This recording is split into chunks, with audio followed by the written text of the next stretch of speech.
Buenas tardes, hermanas y amigas que nos escuchan cada semana. Bienvenidas a su espacio Conectadas, reflexiones que transforman la vida de la mujer.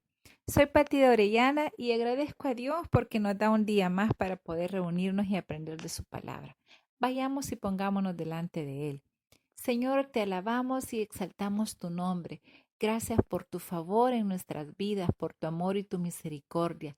Te rogamos que trabajes en nuestro corazón hasta que se cumpla tu propósito en nosotras. En el nombre de Jesús, amén. Nuestro versículo clave está en Lucas 4:18. El Espíritu del Señor está sobre mí, por cuanto me ha ungido para dar buenas nuevas a los pobres. Me ha enviado a sanar a los quebrantados de corazón, a pregonar libertad a los cautivos y vista a los ciegos, a poner en libertad a los oprimidos. Estas preciosas palabras fueron dichas por nuestro Señor Jesucristo y siguen teniendo validez hasta el día de hoy y son para nosotras. Qué importante saber que Jesús no solo quiere darnos no solo quiere darnos salvación a través de creer en Él, sino que Él quiere darnos una vida plena, una vida donde podamos experimentar el gozo que es permanente, que no es circunstancial, el que viene y se deriva de la presencia de Dios en nuestras vidas, que Él quiere que experimentemos la paz que sobrepasa todo entendimiento.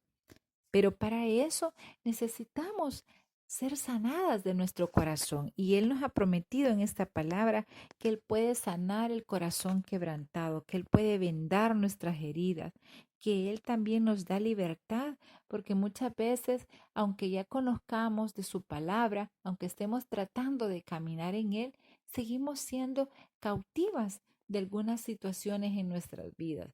A veces cautivas de nuestro pecado, pero otras veces cautivas de nuestro dolor, de situaciones que quebrantaron y destruyeron nuestra vida y que no nos permiten avanzar.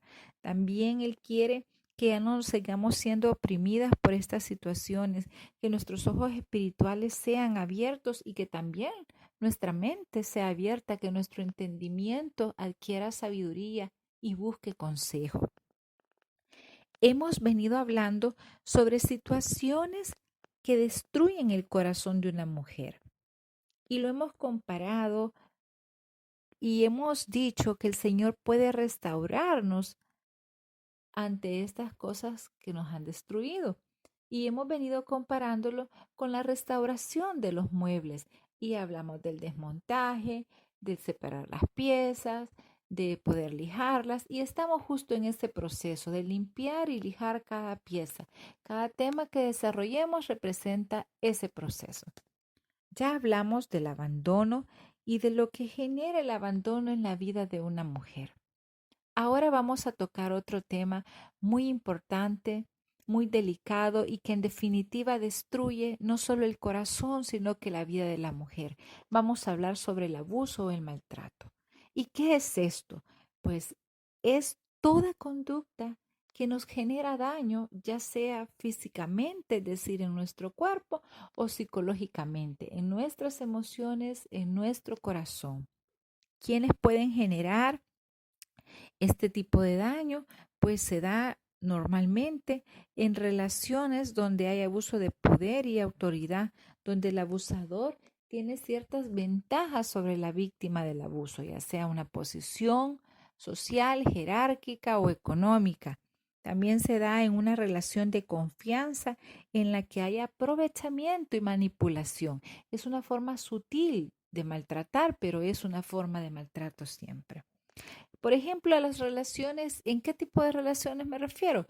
Relaciones entre padres e hijos, jefes y subalternos, alumnos y maestros, hermanos mayores y hermanos menores, esposos y esposas, o viceversa, porque no significa que solo los hombres ejercen maltrato, las mujeres también podemos ejercer maltrato sobre nuestros esposos o sobre nuestros hijos o sobre nuestros cercanos, incluyendo a nuestros padres.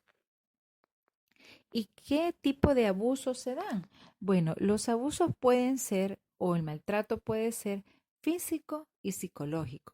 Sin embargo, es bien difícil poder separar uno del otro porque van implícito. Es decir, si a mí me están pegando, no solo tengo dolor en el cuerpo, estoy sintiendo terror, estoy sintiendo temor y ansiedad Es decir, me está generando los dos tipos de maltrato. Ahora, cuando nosotros pensamos en el maltrato físico, probablemente venga a nuestra memoria la imagen de una mujer muy golpeada, con muchos moretones en su cuerpo.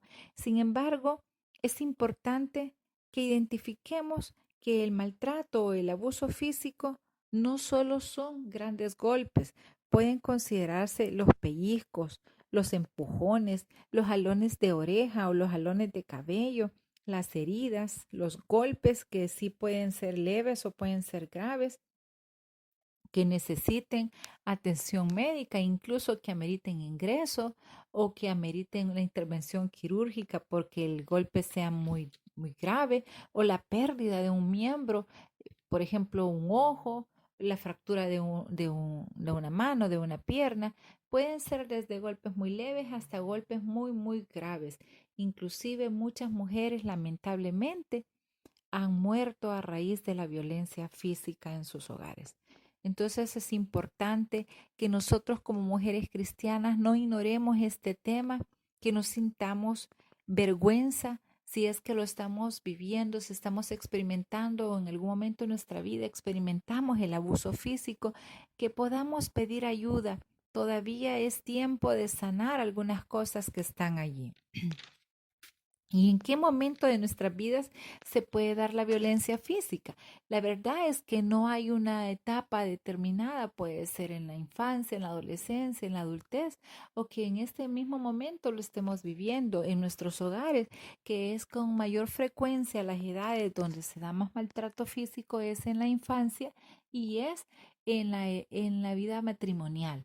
¿Por qué en la infancia? Porque lamentablemente, culturalmente, en nuestro país y en nuestros países vecinos, muchas veces las correcciones disciplinarias de los padres en realidad son maltrato físico, pero nunca se consideraron como maltrato físico, hasta que las leyes fueron tomando estas áreas para poder guardar la vida de los niños. Pero no es desconocido de la gente o es conocido de muchas personas que varios niños llegan a los hospitales infantiles con diferentes golpes, quemaduras, heridas, inclusive fracturas que se las han provisto sus propios padres, sus propios cuidadores, porque han creído que es una manera de corregir o porque están corrigiendo en un momento en que están tan enojados que no tienen control sobre lo que están haciendo.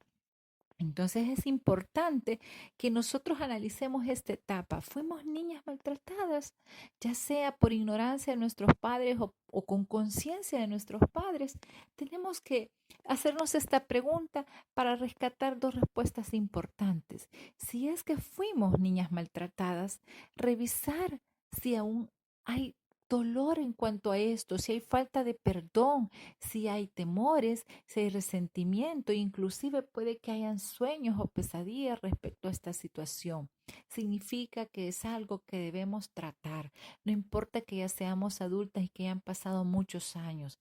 O también la siguiente pregunta es, si es que yo fui una niña maltratada, fui una niña violentada, ¿estoy repitiendo este patrón de conducta con mis hijos y con mis hijas? Porque eso es muy importante y es muy probable. Se dan dos extremos. Aquellas mujeres que sufrieron, que fueron víctimas del maltrato físico y no han hecho nada de esto con sus hijos y hijas. Al contrario, son excelentes madres y han tratado y han evitado en la medida que puedan el maltrato físico con sus hijos. Pero también se da el otro extremo, el otro caso de mujeres que fueron víctimas de maltrato y que están haciendo exactamente lo mismo. Probablemente no quieran hacerlo, pero no saben cómo pararlo, porque fue un patrón de cultura que aprendieron y que lamentablemente generacionalmente ha sido transmitido. A veces hay bisabuelos que corrigieron de la misma manera que los abuelos, los padres y actualmente las madres que están ejerciendo este rol. Y es allí cuando vemos que hay una maldición generacional. ¿Y por qué es una maldición? Porque no hay una intervención ni espiritual ni profesional, sino que sigue ocurriendo generación tras generación. Pero cuando nosotros llegamos a Cristo, somos alumbrados por la luz de su palabra. pasamos a ser sal y luz de este mundo. Y no tiene sentido que seamos hijas de Dios y vivamos exactamente como las familias que no conocen del Señor. Entonces es importante y es válido sentarnos, reflexionar, detenernos un momento en la vida, ir delante del Señor con la ayuda del Espíritu Santo, indagar si está pasando esto en nuestras vidas, si ha pasado en nuestras vidas, y mejor pasar un momento mal, un momento triste, un momento de dolor, un momento de vergüenza, pero tener la valentía de decir, quiero ser libre, quiero cambiar, quiero ser diferente, quiero que en mi vida se manifieste el fruto del Espíritu Santo, que es totalmente contrario a la violencia, porque el fruto del Espíritu Santo hay amor, hay paciencia, hay bondad, hay paz, hay gozo, y en la violencia hay agresividad, hay gritos, hay maltrato. Entonces, si nosotros queremos tener una vida diferente en el Señor, tenemos que empezar por reconocer esto, ¿verdad? Por dar ese primer paso de buscar ayuda. Y la ayuda se va a buscar hacia dos puntos, hacia el punto espiritual.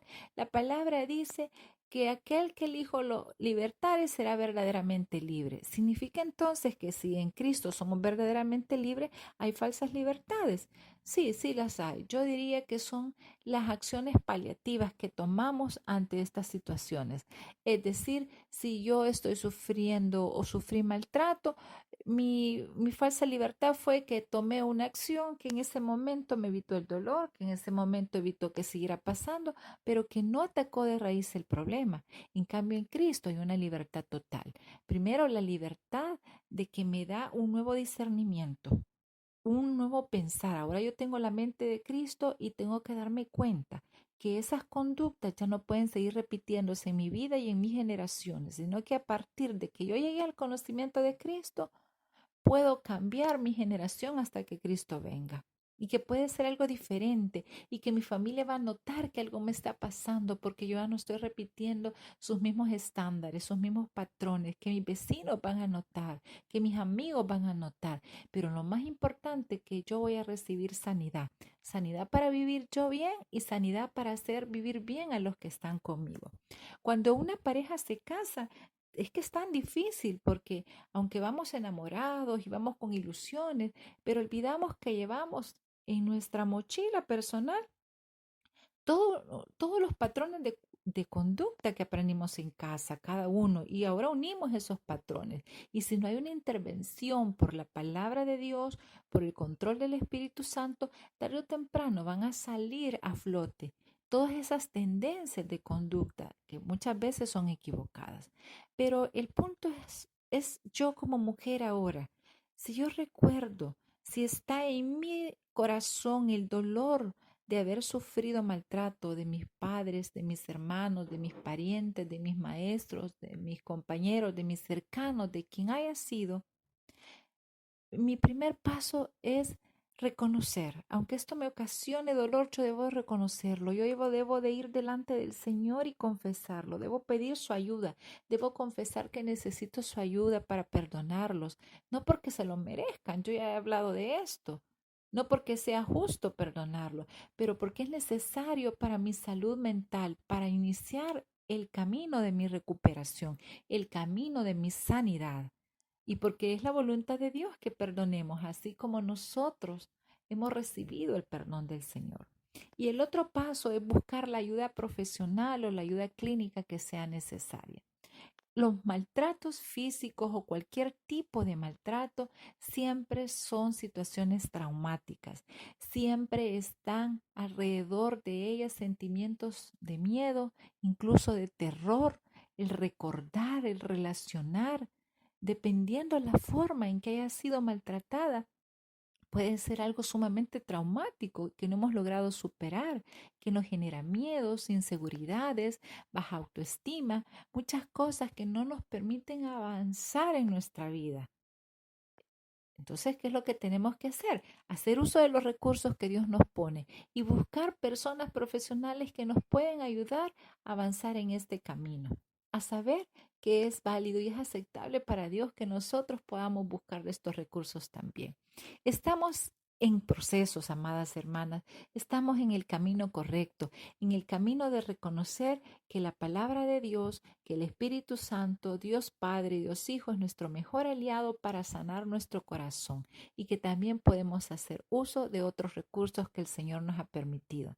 Seguiremos continuando con estos temas. No son temas que podríamos desarrollarlos en una sola sesión. Sé que probablemente vayamos a ir despacio, pero iremos conforme al tiempo y a la voluntad que Dios tenga para nuestras vidas. Que el Señor siga obrando en nosotros con poder y que podamos encontrar en Cristo la verdadera libertad.